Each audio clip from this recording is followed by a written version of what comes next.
You fire 6 shots or only 5? Well, to tell you the truth, in all this excitement, I've kind of lost track myself. But Ian, this is a .44 Magnum, the most powerful handgun in the world, and would blow your head clean off. You've got to ask yourself one question. Do I feel lucky? Well, do you? Shut the fuck up, okay? Shut the fuck up! I'm sorry, Phil. That's my favorite two whiteys of all time. I'm sorry. Yeah, that's good. Good intro. Clint Eastwood and Larry David. Yeah. I love Curb Your Enthusiasm. Man, I have this. I started this podcast to talk to comedians to find out their journeys, and because I am, striving for this goal of comedy now. I've been almost this April. I'll be in the year club. I'm still a baby and all that jazz. But let the people know who is Phil Korz. What's up, buddy? I'm Phil Korz, and I have been doing comedy for officially 10 years now professionally. That's a pretty cool milestone. I produce comedy festivals out west, Big Pine Comedy Festival, April 2nd through the 5th. I believe submissions already closed for that, but always welcome to submit. It's a great festival, a chance to get in front of America's Got Talent representatives, Jimmy Fallon representatives, college training managers, those kind of things. So great festivals. I produce movies, films, TV shows, you name it. And I love riding motorcycles, and I've mastered the one-handed clap. Damn. A lot of skills, So, man, what made you get into comedy, man? And just writing and all that, filmmaking and all that. Was you a big film watcher as a kid and stuff like that? Yeah, so it's my story is kind of wild, and it all started when I was in 8th grade. I thought it was the coolest thing in the world to do stand-up. I watched Comedy Central Presents every night, which was a 20-minute comedy special of an up-and-coming artist, of an old school person, and I would watch it every single night at 8 o'clock, and I would have a remote control in my hand, pretending I was telling jokes on stage, and I thought it was the coolest thing in the world just to be telling stories and jokes to strangers. So when I got into high school, I started writing kind of stories, situations, everything I kind of thought was funny. Didn't really tell anyone about it because I was a little self-conscious about having that dream. Everyone says you can't be in the NFL. So I was like, I probably shouldn't tell anyone about this. And so I got to college. I went to Salisbury University in Maryland for exercise science, nutrition, and athletic coaching. And the first week of college, they had last comic standing for my university. So it wasn't for the TV show. It was just, who's Salisbury's funniest person? The winner got to open up for the professional that came to campus. And so I told my roommate, I was like, dude, I think I'm funny. And he was like, you should go for it.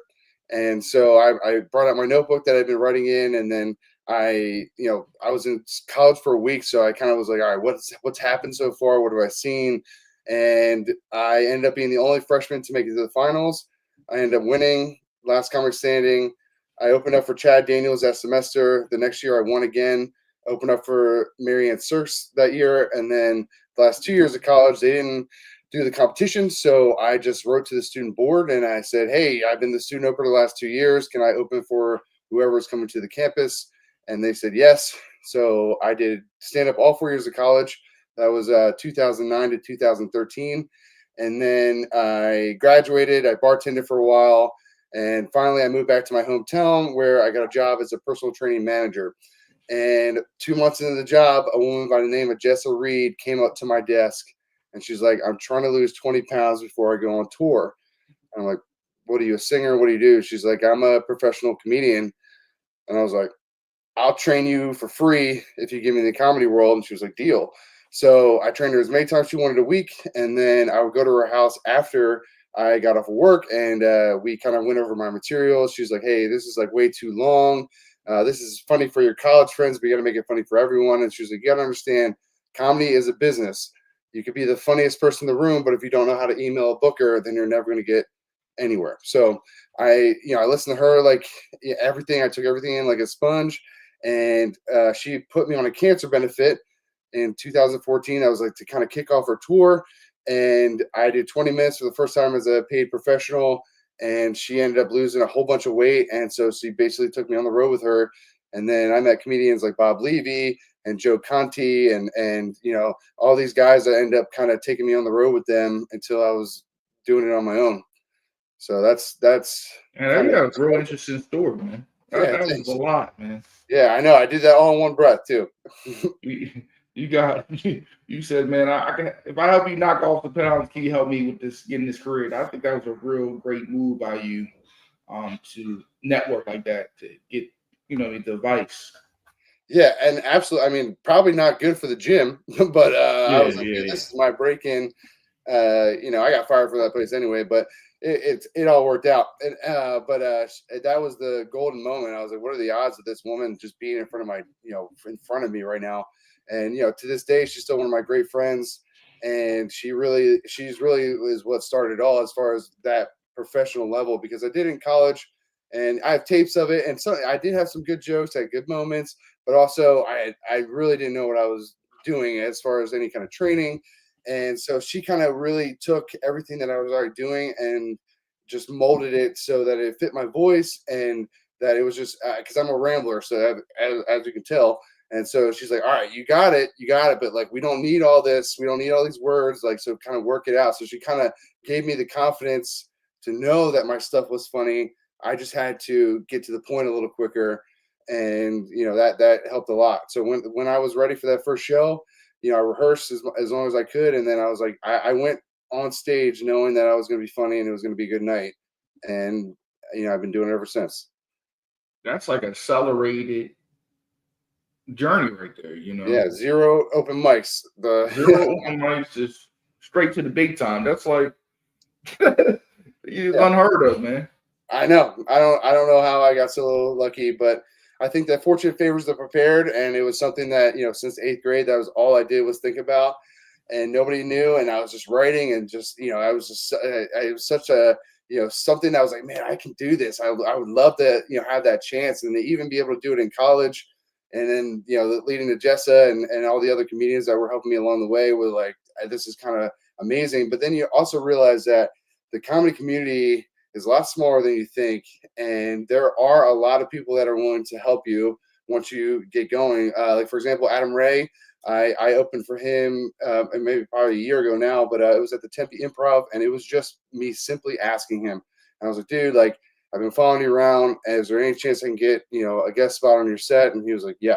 So, I mean, not to say that you just want to go up to celebrities or anybody and just be like, yo, let me get on your set. But, if you've been working hard and you got to put yourself out there, take chances, take risks, and, comedy is about the hang. So if you're a cool hang and people respect you, you can make it anywhere. You just got to keep sticking around. If you like whatever club you want to break into, if it's Gotham, if it's, wherever your club is in your city, that's where you want to hang. You want to support other comedians, go to shows, don't beg for stage time, just be there, be present. And then the more present you are, the more you get to know the club and the bookers and the comedians you're putting on shows and your friends who are doing benefits or, things like that. So it's like, we're a tight knit community, and it's really not about competition. It's about collaboration. So, the whole thing is if we produce a good show, then people remember the whole night, and then they want to come back to another show. So it's not about who's better. It's about let's all be good and be funny and be different. And then that's how we all grow as creators and artists and performers and all that jazz. But it's definitely just to see, like you said, about your journey, man. And I'm right now currently in Delaware. I'm based in Delaware right now, and the scene's so small. It's hard. Yeah, Delaware's not really a comedy mecca, but there are diligent people out there, doing shows. Like there's Al Carroll, there is Don Hines, Chica Loca. There's a lot of like big name people that are coming. Missy Hall. I gotta name drop everyone I can. Belinda Clear. Like these are all like kind of Delaware comedians that are doing a lot of road work, and we all collaborate together and grow together. So. It's really about finding your niche. And even, Matt Morgan does Bar 13. That's a great open mic to get yourself going. Delaware doesn't seem like a big comedy place, but it's actually bigger than it meets the eye, really. Like if you really do the research, and find out what kind of venues. There's always bar shows. There's always, even like the Grand in Wilmington. There's some cool venues here, and I know that they're doing like a Don't Tell show on the riverfront. So there's actually a lot of opportunities here in Delaware. So you just got to put yourself out there and on Facebook groups or, just anywhere you can see an advertisement or even like Delaware open mics or Delaware comedy shows and support those comedians. I'll say even last call out, Mike Stanley. He was a up and coming comedian. I met him a few years ago, and he's doing Gotham now, and he's like traveling the road. So it's like you really want to hang with people who are performing and doing shows, and then that's who you kind of like find your niche with, and then you realize that all of us are just we're all going for the same thing, but it doesn't have to be like, dude, I'm not going to tell you the secrets, I'm not going to tell you what to do. It's like, dude, we can all grow. Let's just be funny and be good. It's just that it is some of that though. I think it's like it's not everybody, but it's definitely is cliquey a little bit. Yeah. You know what I mean? And it's okay if you feel comfortable with the circle you have, but you know what I mean? But it's definitely, this is my little year piece by the beat. I do see the clicks. Yes. And so yeah, going on that point too. I mean, I did say that there's a lot of people willing to help you, but there's also a lot of people that are for themselves as well. With the thing with open mics, I think it's a great exercise, but I feel as though the open mics aren't ever utilized properly. I feel like most of the time you're in an open mic scenario with 15 other comics, and all of us want to get better, but it's everyone's like, okay, so no one's really willing to laugh or even willing to be engaged because everyone's kind of focused on their own set. But there's no like criticism or feedback. It's like these open mics should be us comics coming together to be like, okay, here's my 3 minutes, and then maybe staying up there for a couple more minutes to be like, okay, when you said this thing, this one joke, you should add this tag. Like have everyone kind of participate because we can all help each other. But even having the perspective of another comic may just break that mental block and be like, oh crap, I was thinking of something different I could do. And that's how we kind of grow as performers as well, because you can take your set and you don't have to do the same set every time. You can just try different tags and try different setups, and then whatever works the best, that's what you end up using as your set. But I feel as though comics are so afraid to give feedback and they're so afraid to even take criticism. But if we use those open mics as a exercise for all of us to get better at writing, then these open mics turn into like a really fun night. And then, you realize too that if you're making a room full of comics laugh, then you're good. You're getting to a point where you're a lot more confident in yourself and you can probably perform in front of audiences. But the thing is, sometimes comics are the worst gauge for regular audiences because like you might be trying something new that is really funny, but then you go to open mic and everyone's like, and then you're like, well, I don't know if I'm confident enough to try that joke. So, obviously as early on as you can, try to get, audience shows, real shows, because then you're going to get the gauge of how funny it is with a real audience. Not to say that comics aren't a real audience, but we are just a different animal. We're all kind of self-centered, and even in that moment, it's not necessarily even a bad thing. It's just like if you're a newer comic and your 5 minutes is all you have, you're trying to remember every tag and every moment, and you're there to support, but you're also like, going through those emotions and all that. So, I just think it could just be a little bit more constructive as far as feedback, and all of us could write a 30-minute, use these open mics every week to actually build your whole set. And then if you do it together with that collaboration, then if that you're not doing it alone, and then you almost like feel like everyone's stepping up at the same time. Yeah, man. I do. I don't know. I do that at Cool J's. I don't know if you ever heard of that bar, a little club, Cool J's in Bear, Delaware. Small thing. With Major Johnson, he have a little mic there. Okay, cool. But it gives feedback. So I see what you mean by that. But I think open mics, I feel like for me personally, open mics just me trying it out, see what I like about it, what I don't like about it. And I really don't use it for laughs personally. I just use it just to try it out. And Right. I feel like I perform better when it's actual people. I feel like my mind, you know what I mean, like Tom Brady in the Super Bowl. I feel like my mind works better at you know what I mean, in the game. at a show, Yeah. at a game instead of because it's comedians there, like you said, and nobody's looking like, man, it's just a show. You know what I mean? It's a show where you slide fire. You had to really be on your shit. You know what I mean? Yeah. The open mic is just people chilling, everybody drinking a little drink and eating hot dogs, and people most time just looking at their notes. So it's not, you really can't gauge where the laugh's going to be at. Right. Open mic person. And yeah, even then too. I mean, people. The open mics are just a tough kind of venue to gauge that, but also, I mean, the benefits of it are just like you getting up on stage and just doing They it. have a question for you. Oh, what's up? 1, 2, 3. What's up, dog? I'm ready for it. I know you had TikTok fan. I mean, this is Twitch, my fault. Do you know how to peck bounce? It's crazy. I don't know if you can see it with a slow monitor, but yeah, they're bouncing. Betty and Sue over here. Dang, that thing. Oh yeah. Wow. Never thought that was gonna be a question. I love that though.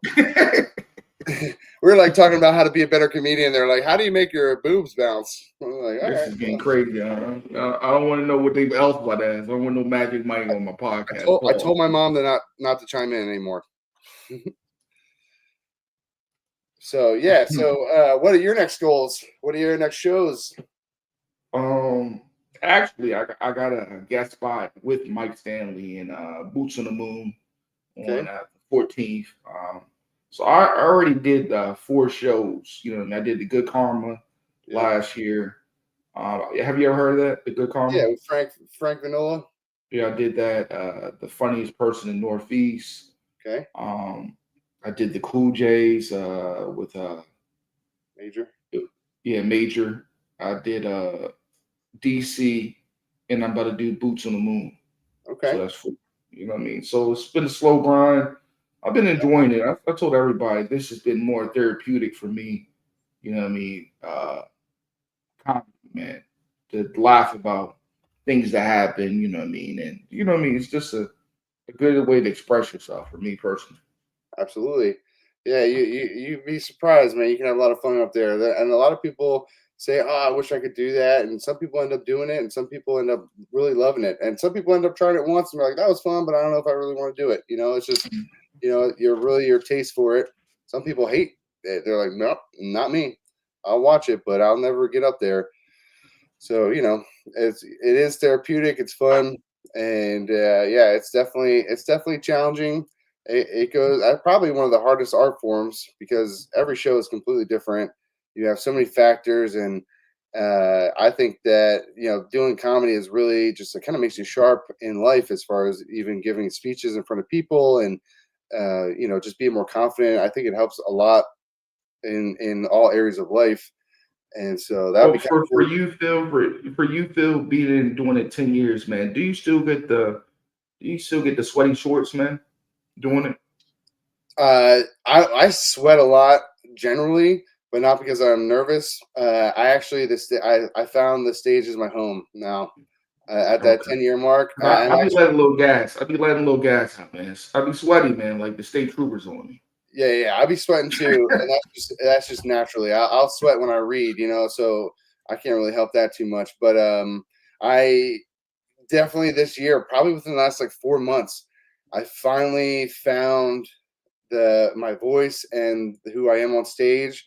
And being on stage, even if I'm headlining, I don't even think about any of the jokes. I don't think about anything. I try to stay as calm as possible, and then as soon as I'm up there, I turn it on. But it took that time to really get that, because, you know, at first, you know, you're really trying to find your voice and you're trying to find your rhythm, and your stand-up set is like a 1-act play. So whether you have 5 minutes, 10 minutes, 15 minutes, like, you want to have that full arc, and, you know, you want to bring people on that journey.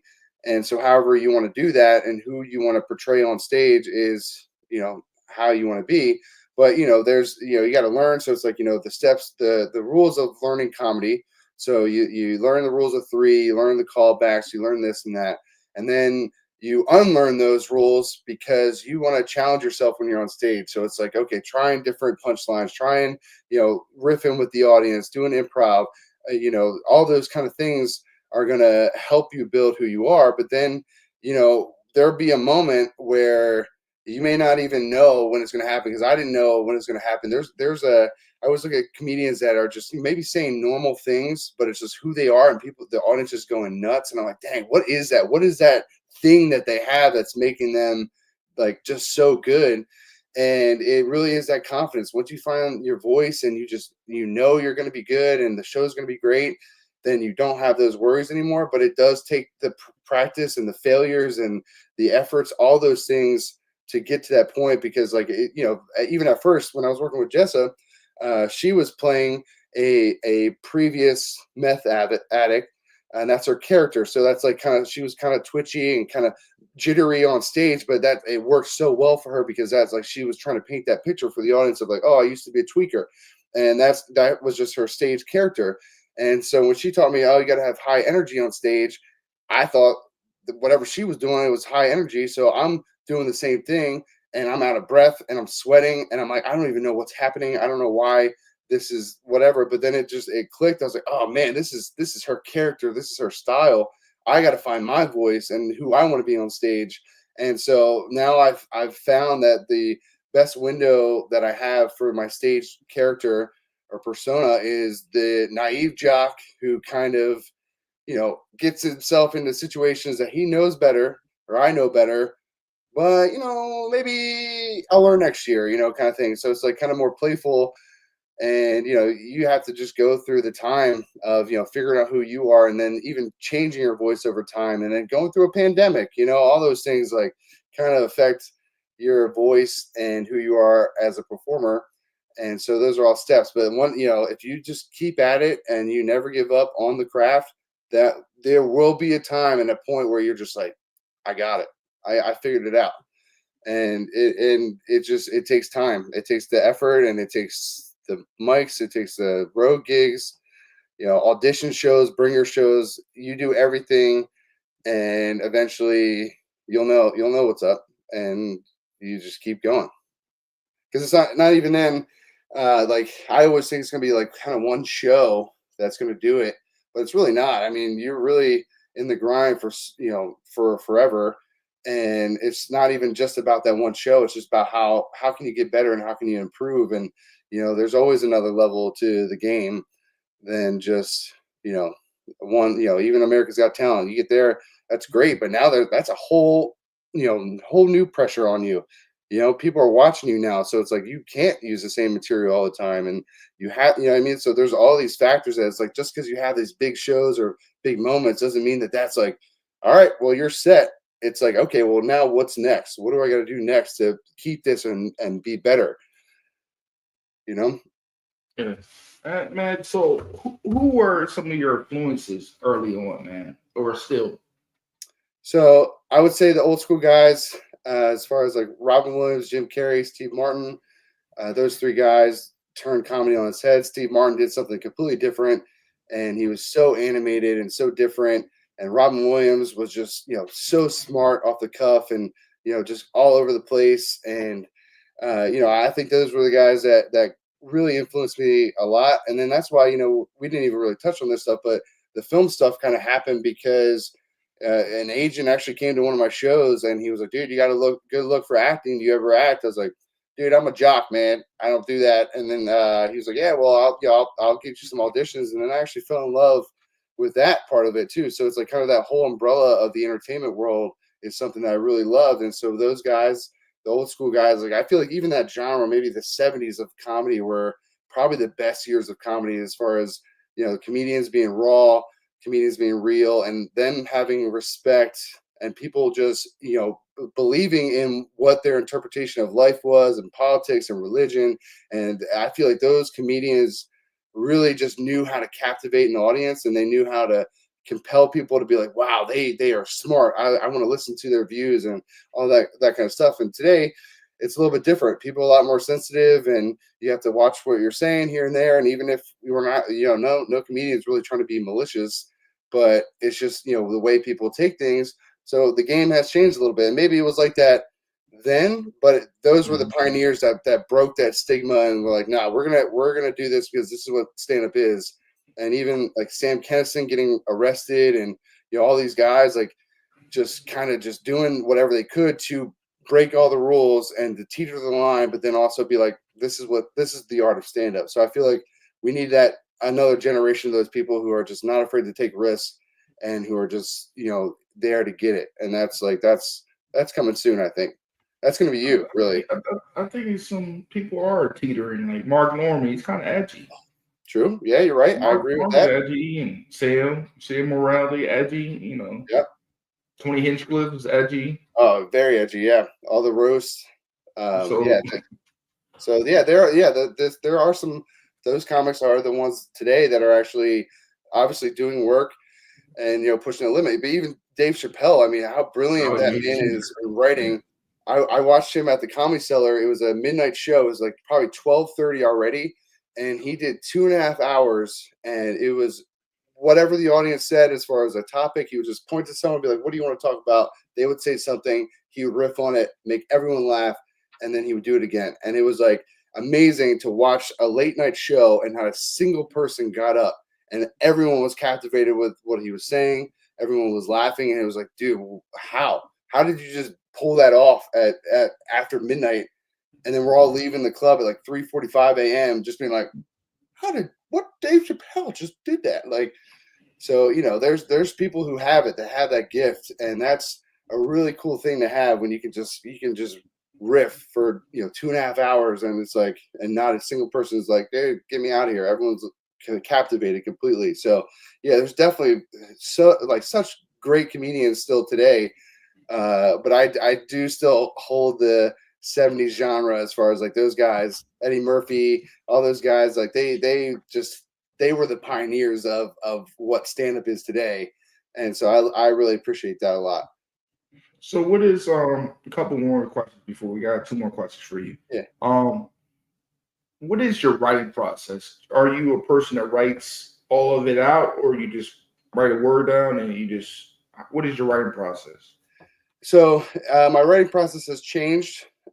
When I was doing my first 45, everything was written out. The tags, the punchline, the whole thing, however many pages it was, every joke was written out verbatim how I wanted to say it. So that's kind of how I learned it. I rehearsed it as if I was doing a play, like a long monologue. And so once I was able to do that, then I started to challenge myself, and then it would be like, okay, so what do I want to do? Because every set is different. Sometimes you're doing 20 minutes, 10 minutes, 5 minutes. Audition shows maybe 3 minutes. So you got to kind of pick and choose what you want to do once you have that ability to do that material. And so then it would be like, I wrote it all out, and then it was like, after I did that, for a while, then it would just be a list. It would be like, okay, I'm doing 20 minutes. I'm doing this. It would just be one word to get to that point. But now there's some bits. I'm a listy kind of guy. I like long lists. When comics are ranting, I always appreciate a rant or a long list. So if that's the case, I'll definitely write out that list. But for the most part, I've been taking scenarios that have been happening in real life and then immediately rehearsing them as a stand-up comedian, and then just doing it like that. So I haven't been physically writing a lot, but I've been taking those scenarios and be like, okay, what was this funny conversation we just had with my buddies? How can I just streamline that to three strategic sentences, and then remember those sentences, and then I just have that in my head every day of like, okay, this is what I got to try now. So I'm at that stage where a lot of the stuff that I was doing from the beginning, I still am doing as longer sets, because I'd say right now I have like an hour total, but that's right there, right at the peak of everything I have. And I'm at that point where I do need to challenge myself as a performer to be doing jokes as much as I possibly can, because I've already learned that process. I know that these jokes work. And as much as you always want to have a great show, there is a point where you're like, I have to grow as a comedian, because I don't want to go to either the homecoming shows, or even when you're doing these audition shows, you want to show these bookers and the comedy clubs that you can grow, that you are more capable of doing more than the 10 minutes that they heard you do 38 times, like that's the part of it. And sometimes it hurts. That growth, it hurts a lot when you're like, man, I'm going to try this new joke, and that new joke does not do well. And you're like, man, I should have just done what I always did. But then it's like, are you growing then? So you really got to take that chance, because then you're never going to know what else is funny and what else, how can you grow as a writer and a performer and all that. So, it's just kind of like, you really kind of, everything happens in phases, and then life happens. Sometimes you don't feel funny. Sometimes you're like, dude, why am I still doing this? All these questions that kind of go through your mind. But then you're as you grow and you change, like sometimes you're writing all the time, you're writing everything, every word, and you're thinking of different adjectives to use. And sometimes you're like, oh, this funny line I just said, I'm just going to use that, So, man, before we get out of here, what is your goal for 2025, man, Phil? Okay, so always, as you can tell, I'm long-winded. I talk a lot. So my goal is to talk more clearly and slowly. And right now I'm in a competition with Forbes magazine for the Entrepreneur of Impact. So basically like the Entrepreneur of the Year. And so I am top 20 right now. And votes happen again February 6th to then only the top 15 go. And then, obviously however many rounds until there's just one. So my goal is to win that. And that's like probably one of the major ones. I'll put my focus on that. Okay. And he let the people know where they can find you social media at. Yeah, so Phil Korz, PhilKorz on Google, YouTube, Facebook, Instagram, TikTok, LinkedIn, Pinterest. Just my name, PhilKorz. All my social media will come up from that. Here's one more boot bounce for everyone.